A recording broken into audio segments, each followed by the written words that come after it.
Olá pessoal, estamos aqui para mais um encontro para conversar sobre o bem-árduo, né? A questão da vocação e o bem-árduo, né? Como, né? O que significa esse bem-árduo? Nós estamos falando sobre as virtudes, sobretudo as virtudes, 4 virtudes cardeais. Falamos especialmente da questão da prudência e discernimento. A partir do discernimento, o que poderia ser um discernimento vocacional de alguém sobre qualquer aspecto, tá? Isso é também coisa de profissão. Então, assim, gente, por favor, né, tenham clareza de uma coisa. A profissão que vocês vão exercer, tá? Ela tem a ver, né, mais com o fato das virtudes que vocês vão exercer nelas do que a questão de vocês acreditarem que vão se sentir sempre felizes, sempre saltitantes, sempre, né? Ah, não, vou trabalhar, você adora ler. Não, você é professora de letras, de literatura, de línguas, e aí então vou estar sempre feliz. Trabalhar vai ser como se divertir. Gente, qualquer coisa que botar um horário onde faça chuva ou faça sol, você tem que estar lá fazendo aquilo, em muitos momentos não vai ser como se divertir.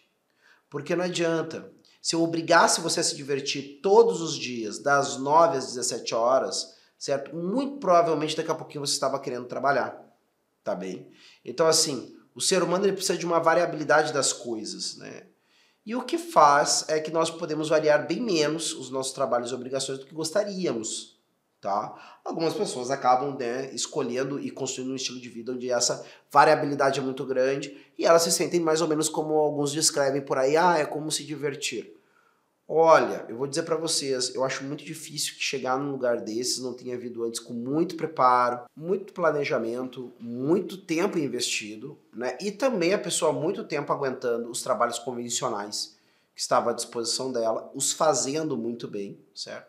Até conseguir construir o prestígio, ter os recursos ou qualquer coisa necessária para então criar, né, essa sua rotina, né, que dá para ela essa dose de variabilidade que ajuda ela a se sentir mais satisfeita no trabalho ou muito satisfeita no trabalho. Né? Sei lá, eu trabalho 3 horas por dia fazendo tal coisa, as próximas 2 eu faço isso, as próximas 3 eu faço aquilo, certo? E vou dando conta de tudo, me organizo e tudo mais. Mas vejam vocês, existe uma grande dose de trabalho duro, certo? Antes que eu comece a ter um trabalho mais fácil ou então mais satisfatório, se não fácil, tá? Então esse tipo de coisa. Então, esse é o grande ponto, né? Nós precisamos ter clareza, tá? Que a questão está muito mais relacionada às nossas virtudes do que ou a questão da grana, porque sim, a grana é muito importante, tá, pessoal? Não vamos... Dinheiro não cai do céu, as coisas são difíceis, tá? E dinheiro significa a possibilidade de ter, né, uma família mais generosa no número de filhos, significa ter, né, mais recursos para ajudar os demais, significa ter, né, mais possibilidades, certo? De uma série de coisas. Dinheiro é possibilidade, certo? Só que o dinheiro tem que servir ao homem e não o contrário, tá? Então eu também não posso tomar a grande decisão da minha vida, né, suportando uma série de coisas que são completamente contrárias ao mesmo as minhas aptidões. Não é nem somente ao que é a lei do gosto, né? São as aptidões do cara que não batem com aquilo ali, certo? Ou outras coisas ainda mais sérias só por causa que ele, não, aí vai ter um grande salário, não sei o que mais, certo? Não, é um equilíbrio de todas essas coisas. Equilíbrio, sim, de eu poder lidar com aquela atividade com alguma tranquilidade, ser uma grande ojeriza. Um bom amigo meu, ele pegava e contava da experiência dele trabalhando no ambiente funerário. E ele falava que aquilo para ele era realmente bastante difícil. Perfeito, não é a tua, né? Então vai para uma próxima, sei lá, quiser levar isso, né, para um outro lugar e conversar com um psicólogo, com um diretor espiritual sobre por que você se sentia mal, e é outra história. Mas entende? Então tem atividades que são muito né, deprimentes, difíceis, né, constrangedoras, certo? Para as pessoas, ainda que para outras, né, e honestamente são, não é tudo isso, tá? Então, essas coisas todas. Então tem que equilibrar. Olha, é uma dose de afeto, sim, bacana, né? É sim pensar, né, a questão de possibilidades, né, de ganhar bem e poder passar a ganhar ainda melhor, mas é sobretudo sobre virtudes que a gente está falando aqui, tá? Se não, para aqueles que têm fé mesmo de cumprir a vontade de Deus, tá? Esse que é a substância da coisa. E é claro, quando nós falamos de virtude, nós estamos falando, tá, e realizações virtuosas, especialmente de um negócio chamado apetite colérico. Tá? O que é o apetite colérico? É aquele desejo de realizar, né, que se coloca, né, no homem, e ele vai então à luta. Ele quer ver realizado algo, ele quer ver transformado em realidade alguma coisa. E aquilo o motiva e o arrasta adiante para que ele possa então realmente chegar nesse lugar que ele deseja e precisa. Tá bem? Então isso seria, né, esse grande elemento, tá, na vida de uma pessoa que está procurando virtudes, certo? É evidente que o apetite colérico é alguma coisa, tá, que pode também ser formada, certo? Mas qual é a formação do apetite colérico? Se você ainda não é colérico como deveria, né, não tem esse desejo de realizar coisas como deveria, e aqui eu não estou falando do temperamento colérico, é claro que tem relação com aquilo que as pessoas consideram acerca desse temperamento. Mas eu estou falando aqui realmente o realizar como algo que me agrada, que me apetece. O desejo de realizar, é isso que eu estou chamando de apetite colérico. Né? É aquele desejo de realizar, é aquele prazer na realização, né? É aquilo que vai levar, então, né, nas pessoas virtuosas, que são os grandes empreendedores, os grandes líderes, e que nas pessoas que têm menos virtude ou não têm as virtudes que precisam, pode levar, né, ao ativismo, pode levar ao autoritarismo, pode levar a essas coisas todas, certo? Essa pessoa tem esse desejo na realização e assim por diante. Como educar-se para isso, né? Se nós não tivermos, né, a sorte ou a graça de ter um pai, uma mãe que, vamos lá, né, formar naquela pessoa, né, a questão da alegria pela realização, a maioria não tem, né? É difícil conhecer. Hoje em dia, claro, muitas coisas de formação estão se divulgando, bons livros, né? Mesmo aquelas pessoas que buscam direção espiritual, cada vez mais os clérigos também estão se esclarecendo sobre esses tipos de coisas. Mas é difícil. A minha geração, eu não conheço nenhum pai, nenhuma mãe que eu possa dizer que, não, agora eu vou lá fazer o fulaninho ter experiências em que ele prove, né, a alegria do realizar, tá? Então é isso. Mas a princípio é isso, tá? A princípio é eu me colocar em situações ou fazer experiências que me permitam, né, experienciar a realização, tá, de alguma coisa que não existia e passou a existir porque eu fui lá, juntei os elementos, bolei a estratégia, organizei e realizei, certo? Ou seja, fui lá e era um prato difícil, sei lá, um bife Wellington, por exemplo. Então vou lá fazer um bife Wellington. Nunca cozinhei na minha vida, nunca aprendi nada. Alguém pode dizer, podia começar fritando um bife, por exemplo, né? Aprender a fritar um bife direito não é uma coisa tão simples assim. Pode aprender, né, a fritar um ovo sabendo controlar a dureza da gema. Pode aprender a cozinhar um ovo também sabendo controlar a dureza da gema. São todas coisas que não são tão simples assim, certo? Né? Mas são bem mais simples do que fazer um bife Wellington. Mas tudo bem, o nosso amigo quer começar fazendo um bife Wellington. Então nosso amigo foi lá e fez o tal do bife Wellington, né? E olha, gente, o primeiro bife Wellington de uma pessoa, independente de quanto ele ficou exatamente como a receita original, né, preconizava, o cara vai se sentir, poxa, né? Sei lá, não ficou tão bonito, a massa ficou meio torta, né? Sei lá, uma coisa outra. Pô, tá aí, ficou pronto, né? Fiz o bife, tá aí dentro da massa, tá aí no negócio, o pessoal comeu, o pessoal gostou.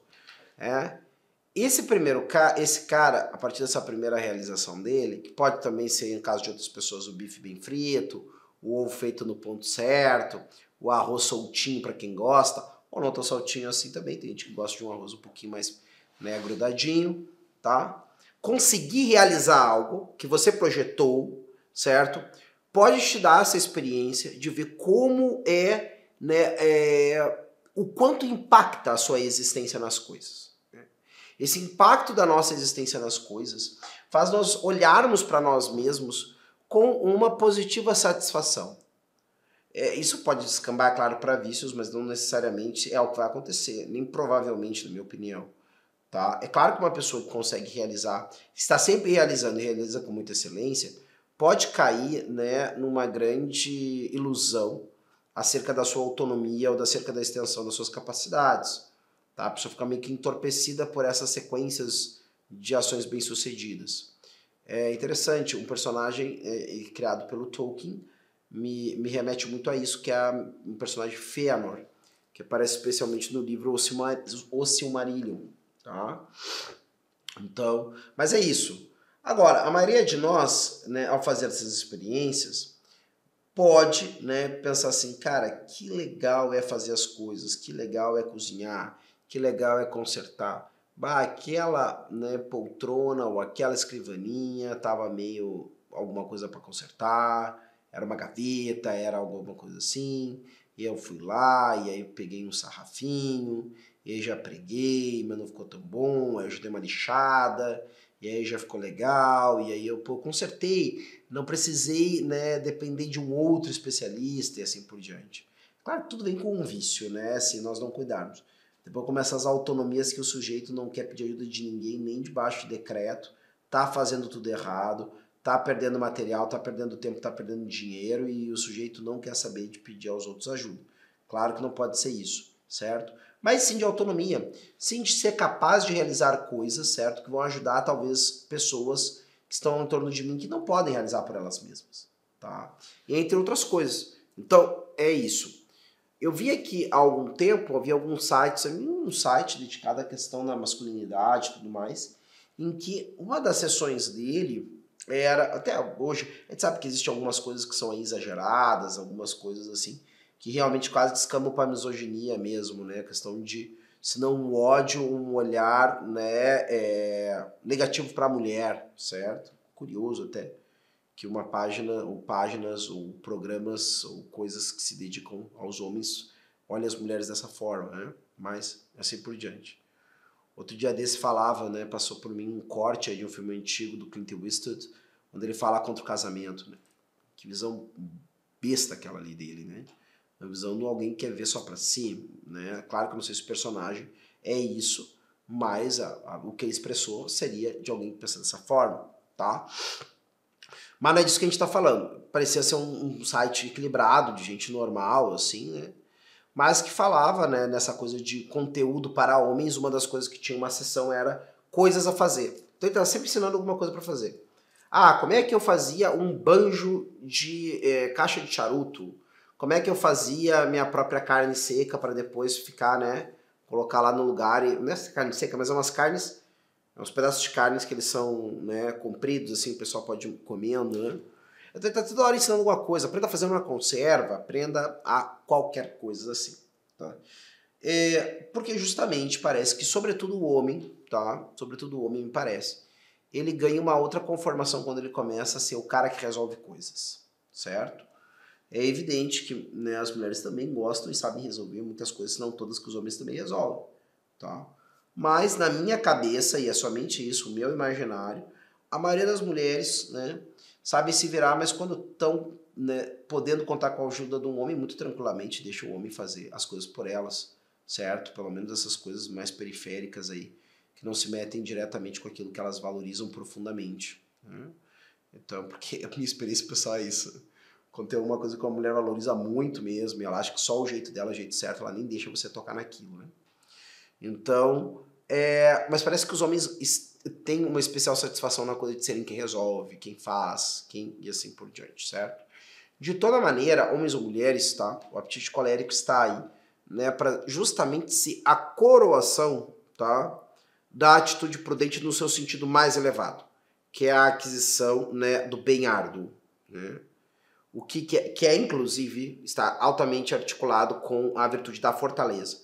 Então, estou chamando a atenção para vocês para as coisas. Então, o que faz a pessoa perseverar naquelas ações que vão lhe proporcionar o bem que é difícil de adquirir? É justamente elas serem pessoas que têm a virtude da fortaleza bem desenvolvida, né? Ou seja, esse bem difícil de adquirir geralmente é um bem árduo porque ele, né, é mais excelente do que os outros bens, certo? Então, ele custa mais tempo, ele custa mais investimento de si, ele custa mais recurso, ele custa mais estudo, ele custa mais, porém, uma vez que se adquire, certo? Vale a pena o esforço que se teve para adquirir esse bem árduo. Bom, a gente poderia dizer que o bem árduo, mais árduo de todos, né? Ou seja, o bem árduo por excelência, certo? É chegar naquele lugar que nós precisávamos chegar quando começamos a jornada. E é claro que dentro de uma visão, uma cosmovisão cristã, este lugar é indissociável da pessoa de Deus, do encontro com Deus, né? Mesmo aqui e depois no juízo final. Tá? Então, existe isso, que devemos ser, né, naturalmente tende para Deus. Mesmo que eu não tenha essa visão, certo? De toda forma, nada é mais árduo do que se transformar naquilo que eu devo ser para quem de apetites, afetos e assim por diante. Tá? Ou seja, se eu não me educo hoje para adquirir, né, aqueles bens difíceis, muito dificilmente eu vou suportar o tranco da vida quando esse for demandado de mim para adquirir o bem mais difícil, que é a liberdade virtuosa, né, mediante, né, o conhecimento da verdade, radicada no amor verdadeiro a Deus e ao próximo. Né? Então eu não vou ter força para isso aí. Né? Isso tem que ficar muito claro. Aí o sujeito não vai ter força para isso e por isso vai acabar fracassando naquilo que era a única coisa que importava, triunfar. Tá? Então esse que é o nosso ponto de fechamento, né, dessa questão da atitude prudente. Nós começamos lá na prudência, passamos por outras virtudes, estamos articulando essas coisas todas e agora chegamos naquilo que é, né, a máxima prudência, que é a ação em favor daquele, né, bem supremo que necessariamente é também, né, um bem árduo, é o bem absoluto, certo? E ele vai exigir. É evidente que alguém pode dizer assim, Rodrigo, essa misericórdia de Deus não só, né, dispõe a, né, ser de quem faz por onde, mas ela quer ser, né, dos homens, né? Esse bem supremo quer dar-se aos homens. Né? Então, de fato, a providência divina pode sim, dentro dessa chave de leitura cristã, proporcionar que pessoas que fizeram muito pouco durante a vida possam chegar, sim, né, à visão beatífica e tudo mais, mediante um arrependimento, tomada de consciência, assim por diante. Né? E é claro, né, através da confissão sacramental, né, por ideal, certo? Deus pode salvar por outros jeitos, inclusive perdoar os pecados de outro jeito. Bom, sim, do ponto de vista de que, por exemplo, um arrependimento perfeito, certo? Vai ter, né, a capacidade de perdoar uma pessoa de um pecado grave. Porém, para mim é impossível que alguém que é capaz de ter um arrependimento perfeito não preferiria, né, além desse arrependimento, ir com este arrependimento para o confessionário, né, e estar, né, acusando seus pecados para um sacerdote, recebendo a absolvição e a penitência dele. Tá? Então, assim, uma coisa não se dissocia da outra em grande parte. Tá bem? Então, é isso. Agora, esse é o elemento, né, que eu gostaria de deixar muito claro. Necessariamente, a vida vai nos exigir coisas muito difíceis em momentos inesperados. Ou nós nos planejamos hoje para aprender a adquirir as coisas difíceis e assim educar a nossa vontade e a nossa inteligência, né, para irem nessa empreitada, ou quando essas oportunidades que dependem dessa força surgirem, nós simplesmente não poderemos aproveitá-la. Não vai dar tempo, certo? Então é isso. Se você ainda não teve essa oportunidade batendo a porta, comece hoje, já comece a pensar. O que é uma coisa muito boa ou boa que está ao meu alcance desde que eu não tenha preguiça, tá? Faça sua listinha, veja o que está na frente, é diminuir de peso, é se tornar uma pessoa mais dedicada no trabalho, é ser uma melhor, né, figura dentro de casa, de pai, de amigo, de filho, de esposa, de esposo. O que falta? O que é, né, a perfeição que está ao alcance da sua mão e que a única coisa que separa ela de você é a preguiça, é a falta de disposição para sofrer o que é preciso para conseguir um bem que vale a pena. Tá bem? Eu vou ficando por aqui. Não deixe de se inscrever no canal, não deixe de compartilhar esse vídeo com quem você sabe que gosta desse conteúdo. Se você gostou da aula que viu, não deixe de curtir também. E também, né, de marcar o sininho, onde vai vir então as notificações contando a você que tem novidade no nosso canal. Eu vou ficando por aqui e até a próxima. Tchau!